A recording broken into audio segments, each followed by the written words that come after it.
이 시간 함께 보실 말씀은 창세기 4장입니다. 창세기 4장 1절에서 8절까지 말씀을 보도록 하겠습니다.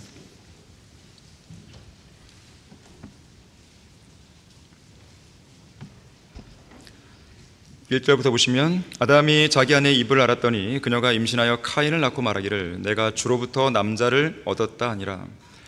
그녀가 또 카인의 아우 아벨을 낳았는데 아벨은 양치는 자였으나 카인은 땅을 경작하는 자였더라. 시간이 흐른 후에 카인은 땅에서 나는 열매를 가져와서 주께 제물로 드렸고, 아벨도 자기 양떼 가운데서 첩배 새끼들과 그 살찐 것을 가져왔더니 주께서 아벨과 그의 제물은 받으셨으나 카인과 그의 제물은 받지 아니하셨더라. 그러므로 카인이 몹시 경노하고 안색이 변하더라. 주께서 카인에게 말씀하시기를 내가 어찌하여 경노하느냐? 어찌하여 내 안색이 변하느냐? 내가 바르게 행하면 받아들여지지 않겠느냐? 내가 바르게 행하지 아니하면 죄가 문 앞에 엎드리느니라. 죄의 욕망이 내게 있으니 너는 죄를 다스릴지니라 하시니라. 카인이 그의 아우 아벨과 이야기하더라. 그들이 들에 있을 때 카인이 그의 아우 아벨에게 달려들어 그를 죽이니라. 자, 말씀을 위해 다 같이 기도하시겠습니다. 고마우신 아버지 하나님, 아름다운 예배를 드릴 수 있게 해서 감사드립니다. 하나님의 말씀 앞에 앉아서 말씀을 들을 수 있는 귀한 특권을 주셔서 감사드립니다. 우리가 영과 진리로 주님께 드리는 이 일은 우리가 마땅히 해야 할, 또 마땅히 누려야 할 특권인 것입니다. 우리가 이 시간 진실되고 참신한 마음으로 주님 앞에 다가서기 원합니다. 우리의 의가 아니라 오직 예수 그리스도의 보혈을 통해 마련된 하나님의 의를 힘입어서 우리는 주님의 그 보좌 앞으로 나아가길 원합니다. 이 시간 선포되는 말씀 위에 기름 부어주시고 이 말씀의 능력을 더하셔서 우리 마음밭에 이 말씀이 떨어질 때 효과적인 역사가 일어날 수 있도록 인도해 주십시오. 말씀 이 한가운데에 우리의 마음을 집중시킬 수 있도록 도와주십시오. 주 예수 그리스도 이름으로 기도했습니다. 아멘. 아벨의 종교 대 카인의 종교, 아벨의 종교 대 카인의 종교라는 제목으로 설교하겠습니다. 흔히들 종교, 신앙 이런 말을 하죠. 과연 종교는 무엇이고 신앙은 또 무엇인가? 여러분은 종교와 신앙에 대한 올바른 의미를 알고 있습니까? 우선 신앙이라고 하는 것은 창조주 하나님을 숭앙하는 믿음이에요. 창조주 하나님을 숭앙하는 믿음이 신앙입니다. 종교라는 것도 비슷한 개념인데요, 영원한 생명이신 참 하나님, 창조주요 구속주요 심판자이신 한 분 하나님을 믿고 섬기는 거예요. 자, 그렇게 본다면 이 땅의 모든 인류가 마땅히 가져야 할 신앙은 오직 한 가지밖에 없는 거예요. 종교도 오직 하나야만 되는 거예요. 하지만 세상에 죄가 들어온 이래로 이런 하나의 신앙, 하나의 종교 체계가 무너진 것이죠. 인간들은 하나님을 고의로 잊고 또 잊고 계속 잊어버리는 가운데 자기들 입맛에 맞는 신들을 만들어낸 것이죠. 자기들 방식대로 섬기려 하는 이상한 종교들을 만든 것이죠. 이슬람교라든지 힌두교라든지 불교라든지 유교라든지 도교라든지 조로아스터라든지 마니교라든지 만들어낸다는 것이죠. 어떤 통계에 따르면 인간들이 만든 종교가 전 세계적으로 1만 개 이상 되는 거예요. 우리가 알고 있는 종교는 이렇게 많지 않은데 사실 따지고 보면 1만 개 이상이 된다고 해요. 2023년 기준으로 한국선교연구원이 발표한 통계가 있는데요, 전 세계 80억 명의 인구 중에서 소위 기독교인, 여기에는 이제 카톨릭 교류들도 포함됩니다. 소위 기독교인들이 약 26억 명이 되고, 모슬렘들은 20억 명, 힌두교인들은 11억 명, 불교도들은 5억 4천만 명 정도 된다고 그래요. 종교가 없다고 말하는 사람들은 약 9억 명이 됩니다. 이 중에서요, 불가지론자들은 7억 5천만 되고요, 무신론자들은 1억 5천만 정도가 돼요. 이들은 이제 종교가 없다고 하는 사람들이에요. 그러면 아까 말했던 종교인들, 소위 종교인들은 다 구원받은 것인가? 지금 죽으면 지옥에 가지 않고 하늘에 갈 수 있는 것인가? 어떤 사람은 모든 종교는 다 똑같다고 얘기합니다. 목적지를 향해 가는 방법만 다르지 궁극적으로 도달하게 될 목적지는 다 똑같다고 얘기하는 거예요. 다 똑같다 그러면은 예수님이 왜 죽으신 거예요 도대체? 예수님이 왜 피 흘리셨냐 이거예요. 제일 손해본 분 아니에요 그러면? 그러면 그런 사람들은, 종교가 다 똑같다고 말하는 그런 사람들은 오늘 밤 죽는다고 했을 때 자기가 어디로 가는지 확신하며 살고 있냐 이거예요. 과연 전 세계에서 죽음을 준비하고 사는 사람은 몇 명이 되겠습니까? 자, 종교가 없는 약 9억 명의 사람들이야 그렇다 손 치더라도 종교를 갖고 살아가는 71억 명 정도의 사람들은 과연 준비되어 있는 것인가? 그들은 생사의 갈림길에서 죽음의 문턱을 지나 하늘나라로 들어갈 수 있는 확실한 보장이 있는 것인가? 참된 신앙은 인류의 죄를 용서할 수 있어야 됩니다. 참된 종교는 인류를 구원할 수 있어야 됩니다. 인류에게 구원의 확실성을 보장할 수 없는 종교는 가짜예요. 사탄이 관장하는 종교일 뿐입니다. 왜 우리가 예수 그리스도를 구주로 믿은 것입니까? 우리의 모든 죄를 제거할 수 있는 유일한 방법, 우리를 지옥에서 건져내서 하늘나라로 인도할 수 있는 유일한 방법은 예수 그리스도의 피밖에 없기 때문에 그런 거 아니겠습니까? 하늘 아래서 우리가 구원받을 수 있는 이름을, 다른 이름을 인간에게 준 적이 없다 그랬어요. 분명히 그랬어요. 없다 그랬어요. 석가모니가 아니에요. 마호메트가 아니에요. 공자가 아니에요. 오직 예수 그리스도 그 이름 외에는 없다는 것이죠. 그런데 어떻게 종교가 다 똑같다고 얘기합니까? 세상 종교들은 인류를 절대로 구원할 수 없습니다. 수고하고 무거운 짐자들아 다 내게로 오라. 그러면 내가 너에게 쉼을 주리라. 석가모니가 이런 말 했나요? 마호메트 이런 말 했나요? 교황이 이런 말 하나요? 이런 말을 할 수 있는 분은 예수님밖에 없는 거예요. 자신이 있으신 겁니다. 오히려 세상 종교들은 이런 말을 하기는커녕 할 수도 없지만 오히려 그들은 인생의 수고와 무거운 짐을 각자 알아서 처리하세요 그러죠. 아니면 인생은 어쩔 수 없는 것이니까 그 짐을 그냥 계속 지고 살라고 말하는 것이죠. 고행이나 종교적으로 짊어져야 할 짐을 더 많이 얹어주기도 하죠. 인생을 그야말로 더 무겁게 만드는 거예요. 인생의 문제를 더 복잡하게 만드는 거예요. 자, 세상 철학과 종교는 바로 그와 같은 것입니다. 인생의 문제를 풀어주는 게 아니에요. 더 복잡하게 만들어요. 마호메트를 보십시오. 마호메트는 결코 인간의 혼에 쉼과 안식을 주지 못합니다. 줄 수도 없어요. 마호메트는 글을 읽을 줄 모르는 문맹자였어요.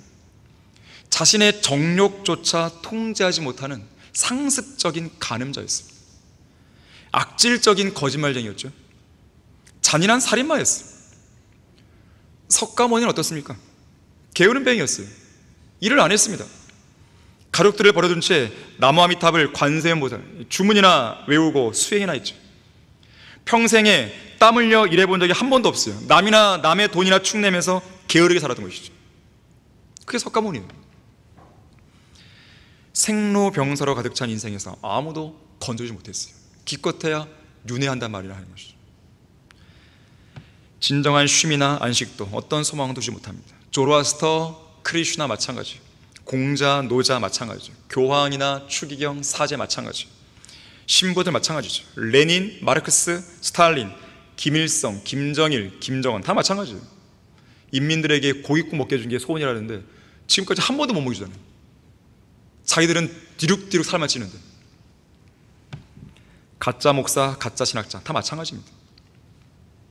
쉼과 안식을 줄 수 있는 분은 예수님 한 분이에요. 심지어 이런 자들은요, 자기들의 혼조차 쉼과 안식을 누리지 못했습니다. 그 결과 그들은 지금 지옥에서 고통받으며 밤낮 쉼을 얻지 못하고 있는 것이죠. 자기 자신을 포함해서 어떤 사람의 죄도 처리해 주지 못했고 결국 자기들의 죄 때문에 그들은 지옥으로 다 떨어진 것이죠. 저는 순회 설교를 할 때마다 그 얘기를 반드시 합니다. 지방인은 불교 세계에 강하니까요. 다 그들은 지옥에 있다고, 석가모니는 다 지옥에 있다고 가감없이 얘기하는 거예요. 요한계시록 14장 11절에서 그 고통의 연기가 영원 무궁토록 올라가리라. 그 짐승과 그의 형상에게 경배하고 그의 이름에 표를 받는다는 누구든지 밤낮 쉼을 얻지 못합니다. 이건 가볍게 여길 말이 아니에요. 심각한 문제입니다. 사실 이 세상에는요, 종교들이 많다고 하지만, 1만 개 이상 있다고 하지만, 오늘 본문의 관점에 따르면 딱 두 가지 종교밖에 없는 거예요. 하나는 아벨의 종교이고 하나는 카인의 종교입니다. 아벨의 종교는 참된 구원과 참된 쉼으로 인도하는 반면에 카인의 종교는 멸망과 저주로 인도하는 거예요. 아벨의 종교는 하나님께서 기쁘게 받았지만 카인의 종교는 절대로 안 받으시는 것이죠. 자, 그래서 우리는 아벨의 종교와 카인의 종교를 올바르게 구분해야 돼요. 그리고 하나님께서 원하시고 기뻐하시는 길을 걸어가야 되는 것이죠. 아벨의 종교와 카인의 종교를 올바르게 구분하라. 첫 번째로, 아벨은 약속의 씨였고 카인은 악한 자의 씨였어요. 이 성경 말씀을 신중하게 읽지 않거나 문자 그대로 믿지 않는 사람들은요, 아담의 아내 이브가 카인을 낳은 다음에 한참 뒤에 아벨을 낳은 것으로 생각하는 경향이 있습니다. 하지만 본문 1, 2절을 다시 한번 주목해 보세요. 잘 보셔야 돼요. 아담이 자기 아내 이브를 알았더니 그녀가 임신하여 카인을 낳고 말하기를 내가 주로부터 남자를 얻었다 하니라. 그녀가 또 카인의 아우 아벨을 낳았는데 아벨은 양치는 자였으나 카인은 땅을 경작하는 자였더라. 자, 우선 이브는 이 첫 아들 카인을 낳았을 때 약속의 씨인 것처럼 착각합니다. 창세기 3장 15절에서 하나님이 하신 약속, 뱀의 머리를 부술 여자의 씨에 관한 약속의 성취인 것으로 착각한 거예요. 그래서 카인을 낳았을 때 이렇게 말하잖아요. 본문 1절에서 내가 주로부터 남자를 얻었다 그런 것이죠. 하지만 성경은 카인이 주님께로부터 나온 남자가 아니라 악한 자로부터 나왔다고 분명하게 말씀합니다. 여러분, 거기 요한일서 3장 12절 보겠습니다. 요한일서 3장 12절 보시면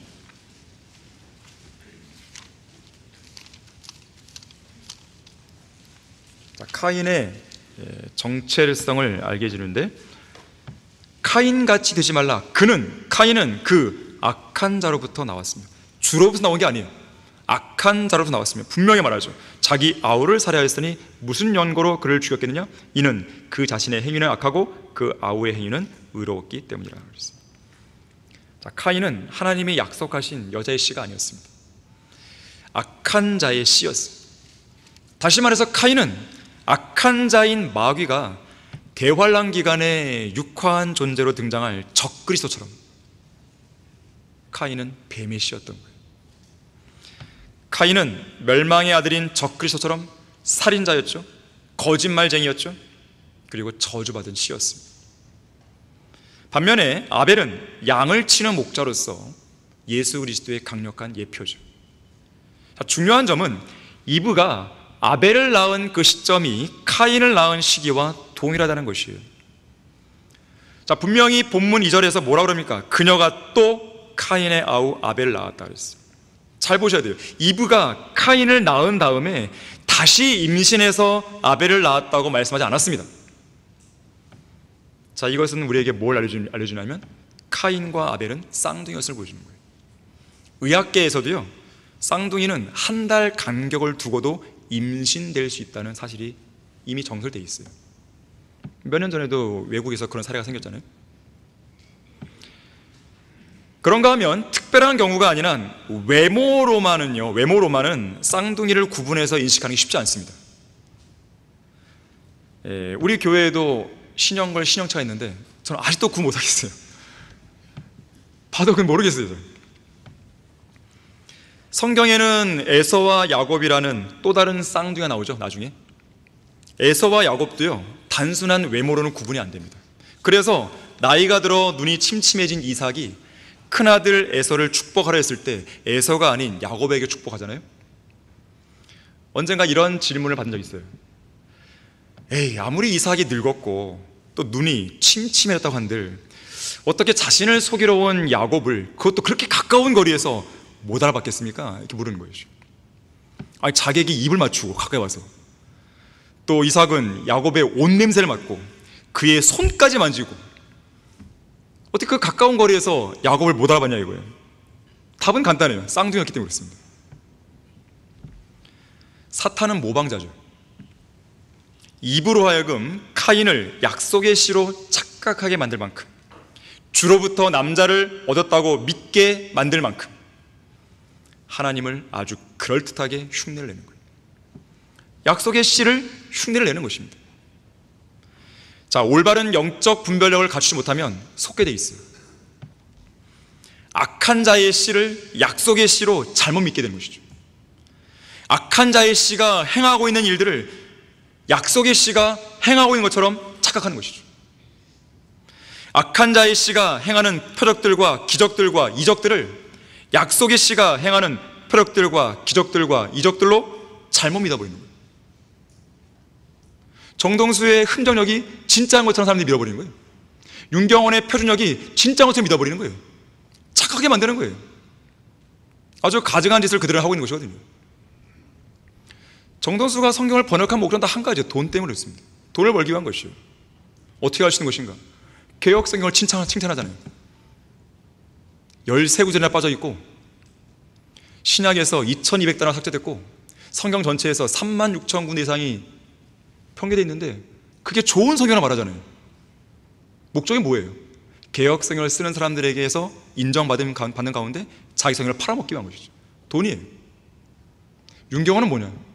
윤경원은 자기 명예를 위한 것입니다. 성경 서문에 자기 자랑을 그렇게 써놓는 사람은 윤경원이 최초입니다. 아니, 성경 서문을 자기 얘기를 왜 써요? 여기다가 왜 이 성경이 나올 수밖에 없는지를 써야죠. 왜 이 성경을 자기가 번역했는지를 써야 되는 것이죠. 자기 자랑만 가득한 것이죠. 간단해요. 그들을 평가하는 것은 열매를 보고 판단하시면 됩니다. 데살로니가 후서 2장 9절에서 12절까지 말씀은요, 이렇게 말하는 거예요. 그 악한 자가 오는 것은 사탄의 역사에 따라 모든 능력과 표적들과 거짓 이적들과 멸망하는 자들 안에 있는 모든 불의의 속임수로 오는 것이니 이는 그들이 진리의 사랑을 받아들이지 아니하여 구원을 받지 못하였기 때문이다. 이로 인하여 하나님께서 그들에게 강력한 미혹을 보내시어 거짓말을 믿게 하심은 진리를 믿지 않고 불의를 좋아하는 모든 자로 심판을 받게 하려 하심을 했습니다. 이것이 바로 사탄이 하는 일이에요. 사탄이 하는 일을 그대로 하나님의 일인 양 믿어버리니까 하나님께서 강력한 미혹으로 그들이 심판받게 하는 것이죠. 자, 모든 종교는 결코 똑같은 게 아닙니다. 2004년 5월 13일 뉴스 엔조이에 실린 기사 내용에 따르면 조영기 목사는 동국대학교 불교대학원 최고위 과정 학생들에게 이렇게 강연했죠. 기독교든 불교든 이슬람교든 모든 종교는 평등합니다. 불교는 불교만의 구원의 메시지가 있고 기독교는 기독교만의 메시지가 있습니다. 그 차이를 인정하고 대화해야 됩니다. 이 사람이 과연 구원받은 목사겠습니까? 자, 불교에는 구원의 메시지가 없어요. 어디에 구원의 메시지가 있어요? 불교에 짐승으로 다시 태어나는 게 구원의 메시지예요? 그걸 믿으라고요? 이슬람교, 도교, 유교 다 마찬가지예요. 구원의 메시지는 오직 성경적 기독교에만 있는 거예요. 그래서 예수님이 뭐라고 하셨어요? 너희는 좁은 문으로 들어가라. 유일한 문이기 때문에 그렇습니다. 이는 멸망으로 인도하는 문은 넓고 그 길이 광대하여 그리로 들어간 사람이 많잖아요. 지금 세상에 생명으로 인도하는 문은 좁고 그 길이 협소하여 그것을 찾는 자가 적다고 했어요. 좁은 문은 들어가기가 어려운 게 아닙니다. 사람들이 병개된 성경들, 영어 성경 중에서 이걸 바꿔버리는 거예요. 좁은 문이 마치 들어가기 어려운 것처럼. 들어가기 어려운 게 아니에요. 길이 좁고 협소할 뿐입니다. 왜냐하면 유일한 길이기 때문에. 어려운 게 아니에요. 얼마나 쉬운지 몰라요. 예수 그리스도 믿고 구원받는데 그게 뭐가 어려워요? 자, 모든 종교들은, 참된 기독교를 제외한 세상의 모든 종교들은 죄인들을 미혹하고 속이고 지옥으로 보내기 위해 사탄이 세상에 내놓은 미끼 상품들이에요. 제가 종종 예화를 들지만 어떤 중국집이 있단 말이에요. 그 중국집에서 여러 가지 요리가 있을 텐데 그 요리를 만드는 사람 딱 한 사람이에요. 주방장 한 사람. 그 주방장이 짜장면도 내놓고 짬뽕도 내놓고 하는 것이죠. 사탄도 세상 사람들에게 여러 가지 메뉴를 선보이는 것이죠. 그리고 모든 종교는 똑같습니다. 이렇게 하는 거예요. 속여버리는 것이에요. 자, 사탄이 관장하는 세상 종교들에 미혹되어서 그러한 종교들을 맹목적으로 믿고 따라하는 사람들은 자기들이 지옥으로 가는 고속열차를 타고 있다는 것을 전혀 몰라요. 언제 하는 것인가? 지옥 문턱에 가서 하는 거예요. 너무 늦었죠. 그들에게 기회가 없는 게 아니에요. 기회는 계속 주어지는 것이에요. 하지만 그들은 넓은 문을 선호하다 보니까 고속 열차를 타고 지옥문까지 바로 가버리는 거예요. 우리 그 칙 출판사에서 출간한 만화 전도지 있잖아요. 긴 여행, 더 롱 트립. 바로 이 전도지가 그걸 보여주는 거예요. 이 존이라는 이름의 주인공이 나오죠. 그 사람의 인생을 긴 여행에 비유한 짤막한 이야기죠. 이 존은 그의 인생 여정에서 예수 그리스도의 복음을 믿고 구원받을 수 있는 기회를 얻어요. 없는 게 아니었어요. 하지만 예수 그리스도를 통해 영원한 생명으로 인도되는 좁은 문을 거절하는 것이죠.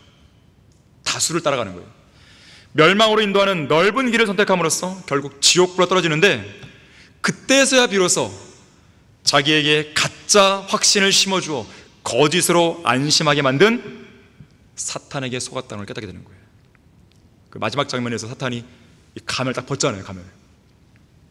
그러면서 이렇게 말하죠. 넌 나한테 속은 거야. 그리고 지금부터 너는 내 거야. 그것도 영원히 말이야. 그러면서 이렇게 정말 섬뜩한 것이. 마지막 지옥 문턱에서 그 얘기를 들어보세요.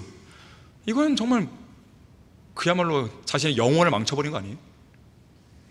자, 아벨의 종교와 카인의 종교를 올바르게 구분해야 돼요. 두 번째로, 아벨의 제물은 피의 제물인 반면 카인의 제물은 행위의 제물이었습니다. 피의 제물 대 행위의 제물이에요. 자, 본문 3절에서 5절 다시 한번 보십시오. 시간이 흐른 후에 카인은 땅에서 나는 열매를 가져와서 주께 제물로 드렸고, 아벨도 자기 양떼 가운데서 첫 배 새끼들과 그 살찐 것을 가져왔더니 주께서 아벨과 그의 제물은 받으셨으나 카인과 그의 제물은 받지 않으셨더라. 그러므로 카인이 몹시 격노하고 안색이 변하더라. 자, 카인의 제물은 땅에서 나는 열매였습니다. 아벨의 제물은 양떼 가운데서 취한 첫 배 새끼들이었습니다. 자, 카인의 제물은 저주받은 땅에서 열심히 땀 흘려 일해서 얻은 소산물이죠. 땀과 눈물과 수고가 배어있는 정성 어린 제물이었습니다. 반면에 아벨의 제물은 피 흘리는 어린 양이었습니다. 자, 결과적으로는 하나님께서 카인의 제물을 거절하셨고 아벨의 제물만 받으신 거죠. 왜 그런 것인가? 죄로 점철된 인간이 거룩하신 하나님께 드려야 할 제물에는 땀과 눈물이 배어있는 인간적인 노력이나 수고가 필요한 게 아니고 오직 피만이 필요하기 때문에 그런 것입니다. 피 흘림이 없이는 죄의 사함이 없다고 그랬어요. 하나님께서 기쁘시기에 받으시고 인정하시는 제물은 피는 없고 땀이 배어있는 열매가 아니라 피가 있고 피가 철철 흘리고 있는 어린 양인 것이죠. 카인은 완벽한 종교인의 모습을 전형적으로 보여주는 인물입니다. 부지런히 땀 흘려 일한 인간적인 선행의 열매를 감사의 제물로 하나님께 자원하는 마음으로 바친 인물이에요. 특히 카인은요, 제물을 드리기 위해서 어디로 가야 하는지 잘 알았던 사람입니다. 또 누구 앞으로 나아가는지 잘 알았어요. 그래서 자신의 동생 아벨보다 먼저 제단에 나아갔고 아벨보다 먼저 제물을 드린 장본인입니다. 종교적인 열심이 대단한 것이죠. 종교적으로 보면 전혀 나무랄 데 없는 아주 열성적이고 세련된 사람이었습니다. 그리고 또한 카인은요, 하나님께 드려야 할 제물의 종류가 무엇인지도 사실은 알고 있었어요. 왜냐하면 창세기 3장 21절에서요 그의 부모인 아담과 이브에게 하나님께서 가죽으로 옷들을 만들어 입혀준 것을 알았단 말이에요. 모르지 않았습니다. 그의 부모가 다 알려줬을 것이에요. 자, 가죽은 짐승이 피를 흘려 죽어야 얻을 수 있는 재료죠. 자, 카인 역시나 그 가죽이 어린 양의 가죽이었다는 것을 분명히 알았어요. 하지만 카인은 아벨처럼 어린 양을 바치지 않았습니다. 아벨처럼 피의 제물을 바치지 않았어요. 알았지만 바치지 않았어요. 나중에 알았다 해도 그에게는 기회가 있었어요. 알았다면 기회가 있었어요. 하지만 그렇다 하더라도 그는 바치지 않았어요. 계속. 다시 말하자면 하나님의 방식을 따르지 않은 거예요. 자기만의 방식을 고집한 겁니다. 하나님의 뜻과 하나님의 길을 따르는 대신에 자신의 뜻과 자신의 길을 내세운 거예요. 이게 문제입니다. 이것을 가리켜서 유다서 1장 11절은 카인의 길이라고 말합니다. 카인의 길. 카인의 길은 말 그대로 인간이 구원을 얻기 위해서 자기 스스로의 노력으로 무언가를 열심히 행하면서 최선의 결과를 기대하는 자세입니다. 하지만 하나님의 방식을 따르지 않는 카인의 재물은 거절당했다는 것을 반드시 기억하셔야 돼요. 종국에는 저주를 받기까지 하잖아요, 카인은. 반면에 아벨은 하나님의 방식을 따랐고 하나님께서는 하늘에서 불을 내리시어 아벨의 재물을 불살하심으로써 그가 바친 피의 재물을 받았다는 것을 분명하게 나타내셨어요. 거기 히브리서 11장 4절 한번 보겠습니다. 히브리서 11장 4절 보시면,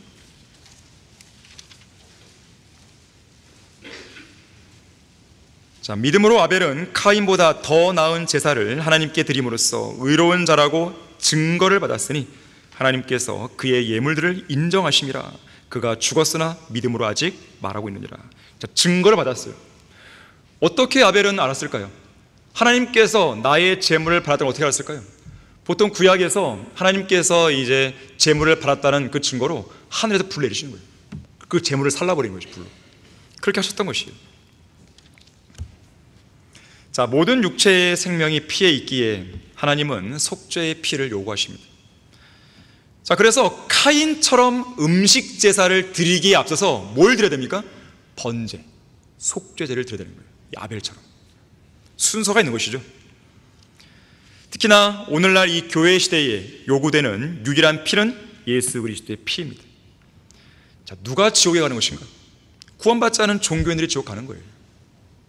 예수 그리스도의 피를 통해 이룩한 하나님의 온전한 구원 계획, 즉 하나님의 길을 거절하고 카인의 길을 따르는 가운데 자꾸 무언가를 하려고 하는 사람들이 지옥 가는 거예요. 자기들의 노력을 멈춰야 돼요. 그리고 하나님의 방법대로 그리스도를 믿어야 되는 것이죠. 선행을 하고 종교행위를 통해서 구원받으려고 하는 순간 그 사람은 지옥으로 가는 거예요. 지옥 대기자인 것이죠. 하지만 예수님은 우리에게 뭘 하라고 안 했어요. 너 가서 죄를 다 처리하고 와, 이렇게 안 했어요. 선행을 해, 그게 안 했어요. 수고하고 무거운 짐자들아 다 내게로 오라. 그러면 내가 너에게 쉼을 주리라. 우리의 구주이신 예수 그리스도만이 수고하고 무거운 짐을 지고 있는 죄인들에게 참된 쉼을 줄 수 있어요. 여러분에게 지금 어떤 무거운 짐이 있다면 주님께 나가는 거예요. 그걸 해결하고 주님께 나올 생각은 버려야 됩니다. 그건 불가능해요. 어려워요. 할 수도 없어요. 그런 의미가 없어요. 그렇게 하면 할수록 그것은 계속 짐만 쌓여가는 거예요. 자, 이 세상에 인생의 수고와 무거운 짐이 없는 사람들이 있겠습니까? 다 있어요. 다 있어요. 이곳 지구상에 살고 있는 80억 명의 사람들 중에 수고하고 무거운 짐자들이 얼마나 많으며 또한 그들이 얼마나 쉼을 얻으려고 애타게 갈망하는지 여러분 알고 있습니까? 겉으로는 잘 안 보여요. 하지만 그들의 속은 막 타들어가는 거예요. 그들은 참된 쉼을 찾기 위해서 이렇게 돼보고 저렇게 돼보고 아등바등 되는 거예요. 왜 사람들이 직장에 얽매여서 열심히 살는지 아십니까? 그것만이 그들에겐 답이기 때문에 그렇습니다. 왜 그들이 돈을 추구하는지 아세요? 왜 명예를 추구하는지 아세요? 왜 TV나 스마트폰에 얽매이는지 아세요? 그것만이 그들의 답이에요. 그들은 그것만이 그들이 가질 수 있는 유일한 낙이에요. 하지만 그들은 그렇게 한다고 해서 쉼을 얻는 게 아니죠. 더 힘들어지는 거예요. 더 괴로워지는 거예요. 예수님은 그런 죄인들을 향해서 말씀하시는 거예요. 내게로 오라고. 내게로 오라고.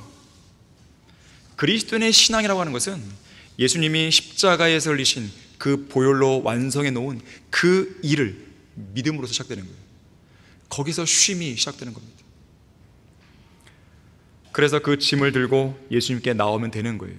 오늘 아침에도 여러분들이 불렀던 찬송인데, 주님 십자가 밑에 나 쉬기 원하는, 다른 데 쉼이 있는 게 아니에요. 저 햇빛 심이 쬐이고 짐이 무거워 이 광야 같은 세상에 늘 방황할 때 주 십자가 그늘 밑에 내 쉴 곳 찾았니. 진리죠, 진리. 여러분은 찾았습니까? 자, 아벨의 종교와 카인의 종교를 올바르게 구분해야 돼요. 세 번째로, 아벨의 종교는 하나님의 의를 받아들이지만 카인의 종교는 자기 의를 내세웁니다. 자신의 길과 자신의 방식으로 하나님을 믿고 섬기려는 사람들은 자기 의를 드러내길 좋아해요. 하지만 성경은 자기 의, 인간의 의를 뭐라고 규정합니까? 더러운 걸레라고 했어요. 우리는 다 불결한 것 같고 우리의 모든 의는 더러운 걸레 같으며 또 우리는 다 잎사귀처럼 시들며 우리의 죄악들은 바람처럼 우리를 옮겨갔다고 했어요. 이사야 64장 6절의 말씀이죠. 거룩하신 하나님 앞에서 여러분이 갖고 있는 더러운 걸레를 걸치고 서 있으면 안 돼요. 더러운 걸레를 흔들면서 나의 의를 받아주라고 난동을 부리면 안 됩니다. 그런 인간의 의는 역겨운 악취만 풍길 뿐이에요. 심지어 지옥에서 올라오는 유황 냄새, 썩은 계란 냄새를 풍기기까지 합니다. 자, 그런 냄새 나는 역겨운 종교인들 향해서 이사야 1장 6절은 이렇게 경고합니다. 발바닥에서 머리끝까지 그 어느 곳도 성한 데가 없고 다만 상처와 상한 곳과 골문 자국뿐이요 그것들은 봉합되거나 싸매지거나 향유를 발라 유연하게 되지도 못했다고 했어요. 영락 없이 병상에 꼼짝 않고 누워 지내야만 하는 환자의 신세죠. 자기 몸이 썩어가는데, 자기 혼이 썩어가는데, 지금 지옥으로 향해 가는데 정말 답답하게도 완고함을 품고 있는 것이, 그들의 벌레, 붉은 구더기가 그들의 골마 터진 헌대를 파고들어서 살이 조금씩 문드러지는데도 돌봐줄 의사가 없고 더욱이 치료할 약도 없는 그런 신세인 것이, 이것이 바로 자기 의를 고집하는 종교인들의 실상입니다.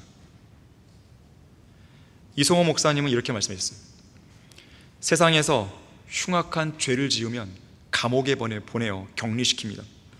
인간이 사는 곳에는 거짓 종교, 싸움, 쓰레기가 있습니다. 하나님께서 인간이 생존하는 곳에는 이 세 가지가 있다는 것을 아시기 때문에 지구를, 이 땅 지구를 우주의 모든 행성 가운데서 따로 떨어뜨려 놓아 오염을 막으셨습니다. 근데 사람들은 지금 어떻게 하겠습니까? 우주 개발 계획을 통해서 오염을 퍼뜨려가는 거죠.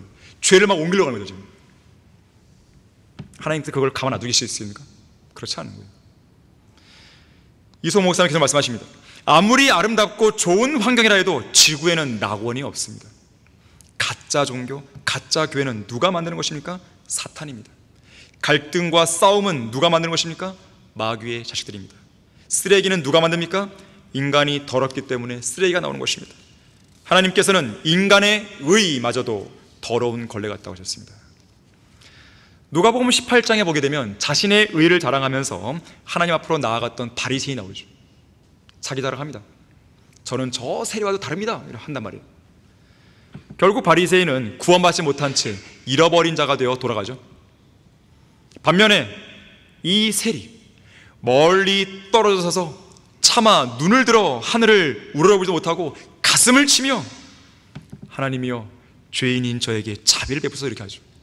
그랬더니 그렇게 진정으로 회개하며 용서를 구한 세리는 의롭게 되어 돌아갔다고 성경은 말하는 거예요. 한 번은 양쪽 팔이 없는 화가가 있었습니다. 언젠가 그날의 양식에 실렸던 내용이에요.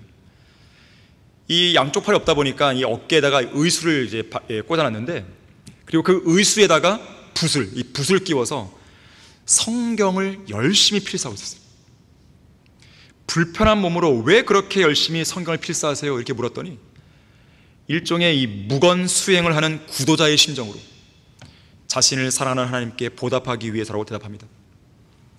개신교회가 사용하는 병개된 성서 필사를 끝마친 그는 이제 로마 가톨릭이 사용하는 또 다른 병개된 성서를 필사하기 시작합니다. 성경을 필사하다가 신학적인 의문이 들면 가톨릭 사제에게 자문을 구했다고 그래요.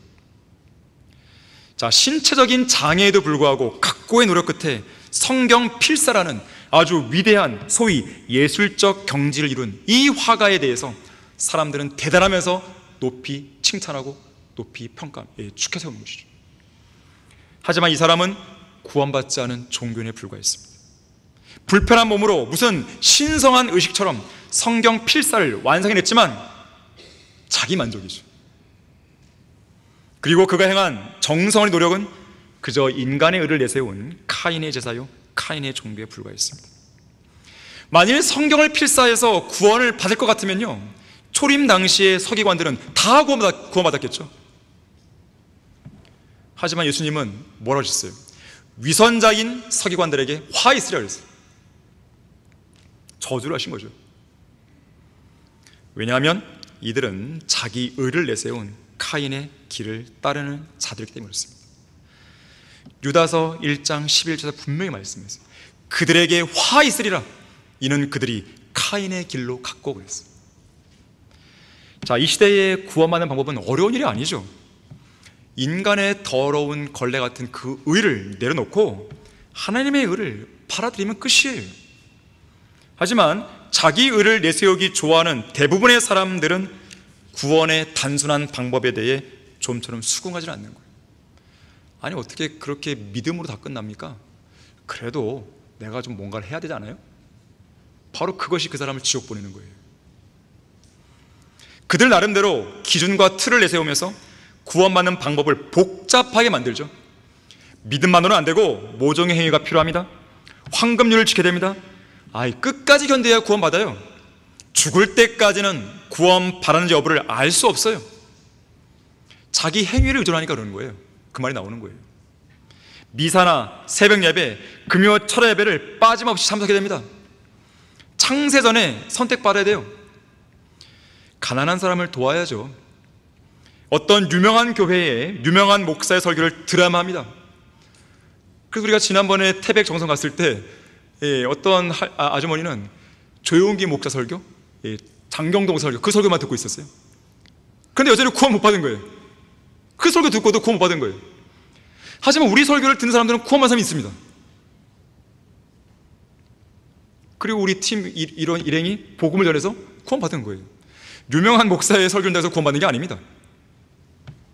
방언을 하거나 어떤 신비로운 체험을 해야 한다 그랬어요. 어떤 사람은 뒤에 막 후광이 이렇게 있어야 돼. 후광이 비치면 눈물이 복받쳐 오르는 뜨거운 감동과 감격이 있어야 구원받은 거죠. 이런 사람도 있어요. 아주 구원을 복잡하게 만드는 거예요. 진리는 단순해요. 예수님께서 왜 다 이루었다고 말씀하셨을까요? 구원을 쉽게 하기 위해서예요. 럭커 목사님이 유명한 말 남겼잖아요. 어떤 설교자들은 구원을 너무 어렵게 설명하기 때문에 죄인들이 갈보리 십자가에 도착하려면 모두 다 마라톤 선수나 장애물 경주 선수가 되어야 할 지경으로 했어요. 구원을 복잡하게 만드는 거예요. 어렵게 만드는 거예요. 지난 3주 동안 우리 순회설교팀이 주님께로 의겨온 341명의 죄인들 대부분은요, 지식이 풍부하고 소위 고등교육을 받은 학자들이 아니었습니다. 신체가 건장한 젊은 청년들 물론 있었지만 그들이 대부분이 아니었어요. 남부럴 것 없이 편하게 사는 돈 많은 부자들도 아니었습니다. 이들은 뙤약볕 밑에서 밭고랑에 앉아 호미로 밭일하는 할아버지 할머니였어요. 이제 곧 죽음을 앞두고 아무 소망도 없이 힘없이 살아가는 할아버지 할머니였습니다. 눈이 어두워서요, 전도지 내용도 볼 수 없고, 귀도 어두워서 이 입을 귀에 바짝 대고 큰 소리로 얘기해야지 들을 수 있는 분들이었어요. 이제는 나이가 많아서요, 무슨 말을 해줘도 금세 까먹고 잊어버리는 그런 할아버지 할머니였습니다. 힘이 없어서 영접 기도조차 따라하지 못해서 마지막에만 아멘 함으로써 자신의 믿음을 겨우 표현할 수 있는 그런 할아버지 할머니였습니다. 자, 그런 분들에게 어떻게 복잡하게 뭘 얘기를 해요? 그러면 그분들은 구원 못 받잖아요. 그러면 할아버지 할머니 황금률을 지키세요. 불쌍하면 도와줘야 돼요. 교회 나가셔야죠. 나는 오늘 힘이 없어서 교회 못 나가. 그럼 그분들 구원 못 받는 거예요? 우리는 그분들이 알아듣기 쉬운 말로, 큰 소리로, 아주 천천히 또박또박 그리스도의 죽으심과 부활을, 복음의 핵심만을 전했고, 그 핵심만을 믿은 분들이 영력을 따라했고, 그냥 구원받은 것이에요. 그분들이 믿겠다고 동의했을 때 그분들의 흙으로 더러워진 손이나 한많은 세월의 풍파로 거칠어진 손과 쇠약해진 어깨를 우리는 붙잡고 믿음으로 영적 기도를 따라하게 한 것이 얼마나 감동적인 순간인지 몰라요. 그 순간만큼 누군가 여러분에게 내가 구원받으려면 어떻게 합니까? 이렇게 묻거든. 주 예수 그리스도 믿으라. 그러면 너와 내 집안이 구원을 받으리라. 간단히 답변하면 끝나는 거죠. 자, 이 말은요, 한 사람에게 해줄 수 있는 가장 쉽고도 가장 놀랍고도 가장 소중하고도 가장 위대한 말입니다. 지난 2000년 동안 이 단순한 말 한마디, 주 예수 그리스도 믿으라, 이 한마디로요 수백만 수천만 명의 죄인들이 셋째 안으로 들어간 거예요. 여러분은 이 말 한마디로 수많은 죄인들의 생명을 살릴 수 있습니다. 이 말 한마디로 그 어떤 훌륭한 소방관보다도 그 어떤 뛰어난 의사보다도 더 많은 생명을 살릴 수 있는 것이에요.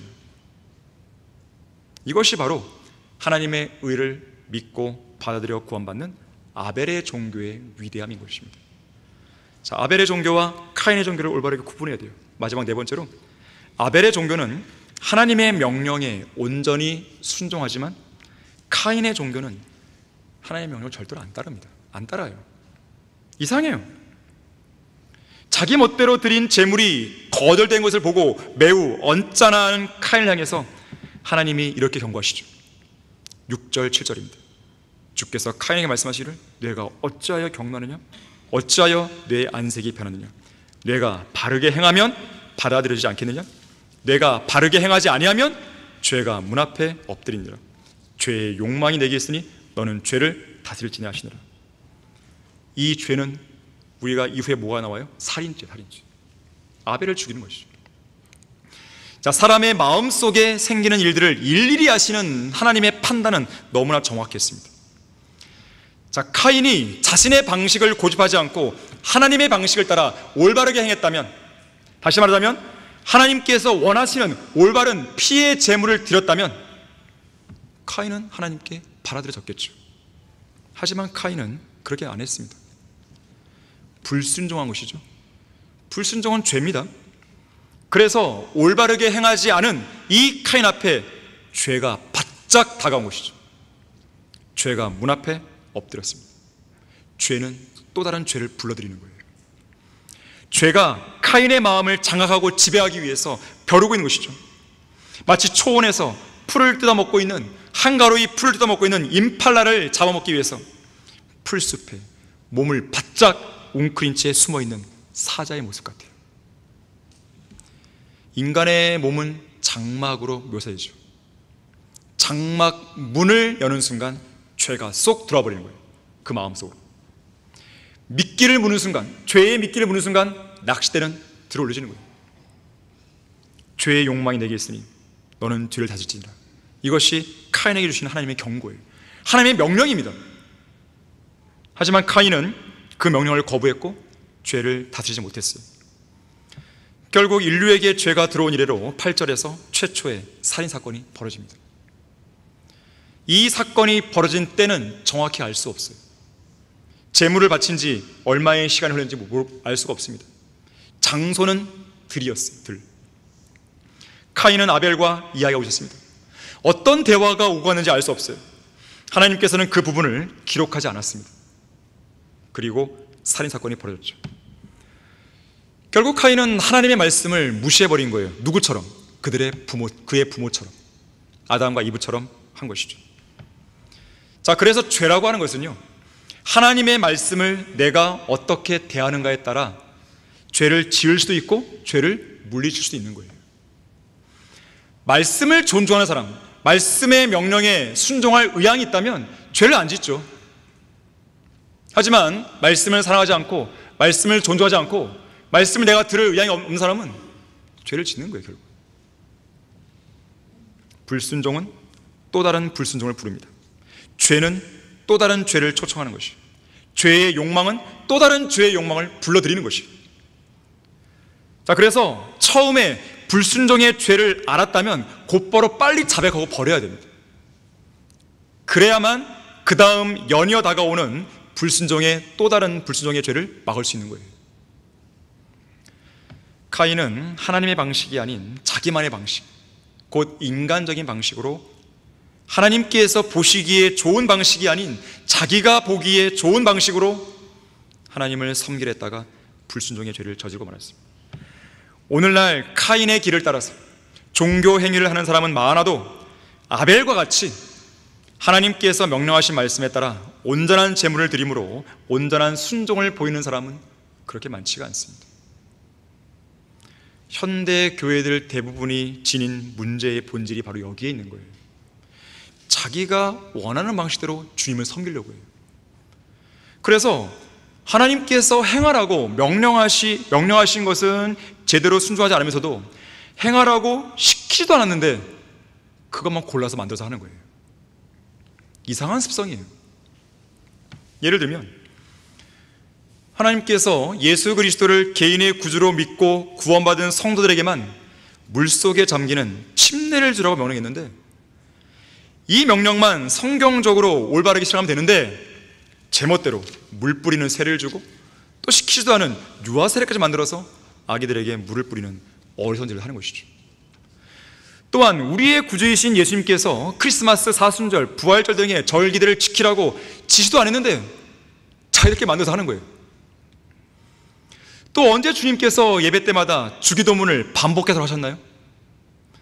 더욱이 주기도문은 교리적으로 교회 시대에 그리스도인들을 위한 교리가 아니고 교회의 휴거 이후에 환란 시대에 유대인들을 위한 것인데 왜 굳이 하나 이거예요? 또 언제 사도신경을 반복해서 중얼거리라고 명령하셨나요? 오히려 예수님은 이교도들이 하는 것처럼 헛된 방법을 하지 말라고 경고하시죠. 굳이 주님의 명령을 어기면서까지 제멋대로 자기가 보기에 좋은 방식대로 그렇게 헛되이 반복하는 이유가 뭐냐 이거예요. 왜 이 나라 교회들은 하나님께서 성경을 통해 명령하시지도 않은 것들을 굳이 만들어내서 지키려고 하나 이거예요. 왜 그러냐면 자기의 종교적이고 형식적인 의를 드러내고 싶은 거예요. 도대체 성경에도 없는 여자 목사, 여자 집사, 권사, 전도사, 강도사 등의 직분을 만들려고 명령한 자가 과연 누구냐 이거예요. 특별 새벽 집회를 하라고 지시한 자가 도대체 누구냐 이거예요. 하나님은 아니신데요. 교단을 만들려고 명령한 사람이 누구냐 이거예요. 기독당을 만들어서 정치에 관여하라고 지시한 자가 과연 누구냐 이거예요. 하나님은 아니신데요. 언제 하나님께서 노숙자들에게 밥을 퍼주는 것이 교회가 해야 할 본질적인 사회라고 말했나요? 언제 변태 성역자들인 동성연애자들을 보호하기 위해서 교회가 솔선수범해서 목소리를 높이라고 명령했나요? 하나님은 한 적이 없는데요. 오히려 동성연애는 죄라고 말씀하시잖아요. 열린 예배, 영화 예배, 카페 예배는 도대체 뭐예요? 극동방송의 전파 선교사는 또 뭡니까? 복음과 진리를 전파해야 선교사죠. 극동방송에 후원만 하면, 돈을 내고 후원만 하면 전파 선교사라는 호칭을 붙여줘요. 그야말로 돈 받고 선교사를 파는 거 아니에요, 직분을? LA 김경환 밑에 있는 김주현, 그 사업가 아닙니까? 여기 와서 자기가 선교사라고, 복음과 진리 전해야 선교사죠. 설교를 할 줄 아나요? 성경을 가르칠 줄 아나요? 근데 무슨 선교사예요 도대체? 그런 자기 무슨 선교사를 붙여주냐고요. 그것이 김경환의 영적 주식이에요. 영적 수준이에요. 자, 복음과 진리를 전하라는 명령은 제대로 수행하지 않으면서 왜 굳이 시키지도 않은 엉뚱한 것을 만들어서 쓸데없는 일에 열을 올리게 만드냐 이거예요. 왜 많은 사람들을 교회로 모아서 왜 종교인들을 만드냐 이거예요. 그리스도를 만들어야 되죠. 그리스도를. 너희는 가서 모든 민족들을 가르치고 아버지와 아들과 성령 이름을 침례를 주며 내가 너에게 명령한 모든 것을 가르쳐 지켜라 했잖아요. 성령께서 너에게 임하시면 너희가 능력을 받으리니 그러면 예루살렘과 온 유대와 사마리아와 땅까지 이르러 내게 증인이라 하셨잖아요. 왜 이 일은 안 하냐 이거예요. 왜 이 땅에 8만여 개의 교회들은 있는데 이 명령을 최우선으로 수행하는 교회가 왜 이렇게 없냐 이거예요. 이 태백 정선 다니면서 제가 느꼈던 건 뭐냐면 이 나라 8만 개의 교회들이 이 일을 한다면 이 나라는 이미 복음을 했다는 것이죠. 그 생각을 하게 더 절실하게 된 거예요. 이런 기본적인 명령도 수행하지 않으면서 새벽부터 교회에 나가서 1부 예배, 2부 예배, 3부, 4부, 5부, 6부, 7부 예배를 드리고 있고, 이 사람들이 뭐 처음부터 끝까지 다 드린다는 게 아니라 자기의 시간대에 맞게 선택했어요. 선택했어요. 제 차 수리하는 한 사람도 교회 다니는데 자기는 1부 예배 드리고 5부 예배 드리고 골라서 무슨 베스킨라빈스예요? 골라 먹는 재미가 있는 겁니까? 밥을 굶어가며 애써 금식하고 금요차례 참석하고 야밤에 기도 올라가고, 아니 누가 그걸 시키냐 이거예요. 도대체 주님이 시켰냐 이거예요. 왜 하나님께서 명령하신 것은 제대로 안 하고 명령하지 않은 것을 자기가 만들어서 하냐 이거예요. 자, 그러한 사울왕 같은 종교인들 향해서요, 사무엘이 이렇게 꾸짖는 거예요.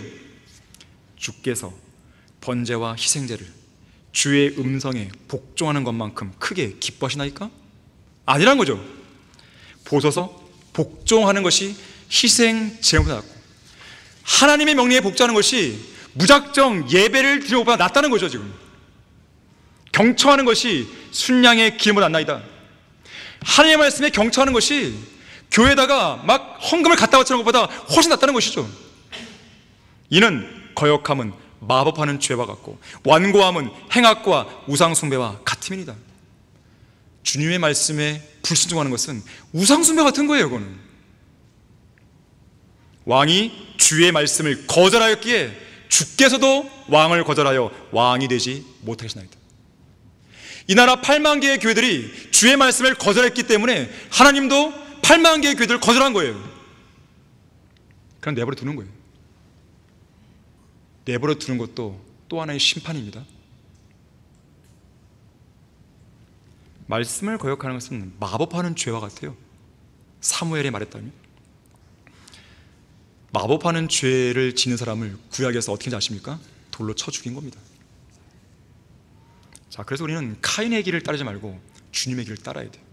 결론적으로요, 러크만 목사님은 영원의 관점에서 볼 때 전쟁과 술 취함과 살인보다 더 나쁜 건 종교라고 그랬어요.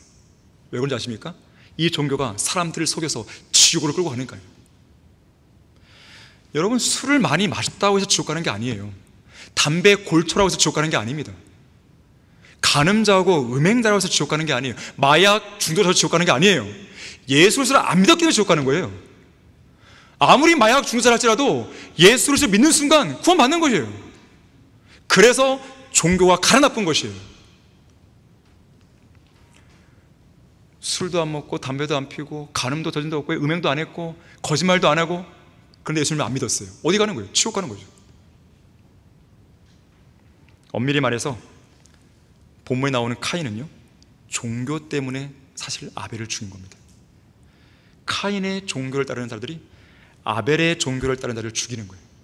카인의 종교를 따르고 있는 이 8만 개의 교회들이 아벨의 종교를 따르는 성경들을 믿는 교회들을 박해하는 것이죠. 그것이 중세 암흑시대에 버젓이 일어났던 내용들이에요. 카톨릭 교황은 종교 문제 때문에 성경을 사람을 죽인 것입니다. 자기들의 방식의 종교를 안 따른다는 거죠. 이성호 목사님이 이렇게 얘기했어요. 카인의 후예들은 아벨의 신앙의 증거들을 없애기 위해서 갖가지 박해들을 강구해내며 죽이기까지 합니다. 그러나 아벨의 신앙은 빼앗을 수도 없고 태워버릴 수도 없으며 죽여도 없애버릴 수가 없습니다. 왜냐하면 진리이기 때문입니다. 진리는 영원한 것이기 때문입니다. 왜냐하면 그것은 성경대로 믿는 사람들의 마음속에 새겨졌기 때문이다 그랬어요. 자, 하나님께서는 우리가 하나님의 방식대로 주 하나님을 섬기기를 원하십니다. 주님의 방식을 무시하고 자기 방식대로 주님을 섬기려 하고, 자기 방식대로 주님께 기도하려 하고, 자기 방식대로 주님께 예배를 드리려 하고, 자기 방식대로 주님을 섬긴다고 자랑하는 사람들은 그가 지금 카인의 길을 따르고 있다는 것을 명심해야 돼요. 하나님께서 우리에게 원하시는 것은 아벨의 종교에 따른 온전한 순종입니다. 오스왈드 챔버스는 말했어요. 하나님은 우리의 성공을 원하시는 것이 아니라 우리 자체를 원하시고 우리가 무언가를 성취할 것을 요구하시기보다는 우리가 순종할 것을 요구하신다고 했어요. 자, 지금 당장 종교인의 삶을 중단해야 돼요. 그리스도인의 삶을 살아야 됩니다. 종교인은 그리스도인이 아니에요. 교인은 그리스도인이 아니에요. 그리스도인은 구원받은 사람이지만 교인은 교회만 왔다 갔다 하는 사람이에요.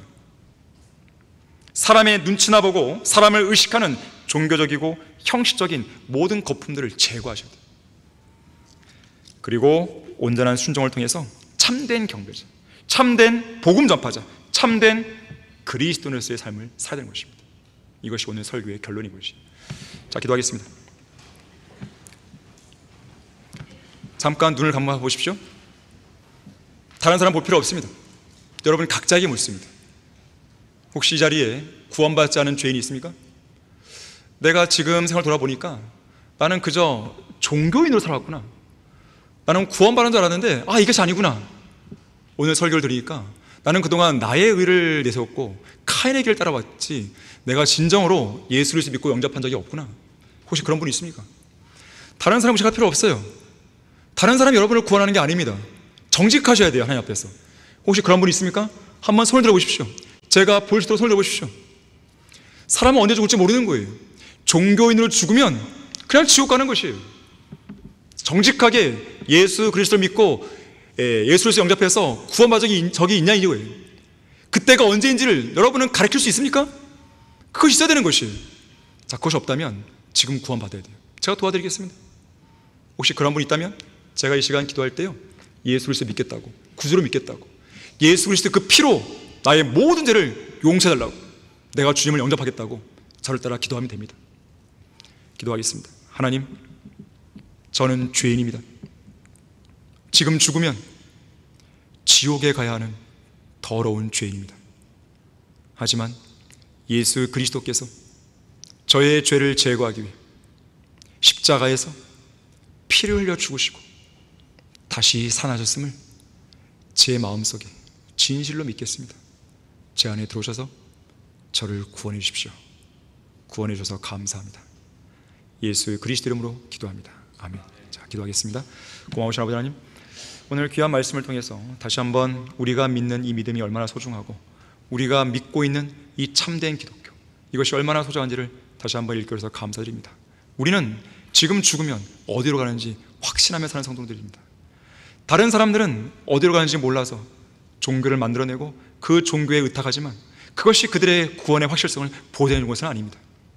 그러나 주님께서는 우리에게 예수 그리스도를 믿고 구원받는 이 복된 생애를 살게 하셨고, 또한 이 복된 삶 속에서 확신과 소망을 갖고 살게 하고 계십니다. 이것만 보더라도 우리는 주님께 감사할 제목이 넘쳐나야 되는 것입니다. 주 예수 그리스도 이름으로 기도했습니다. 아멘.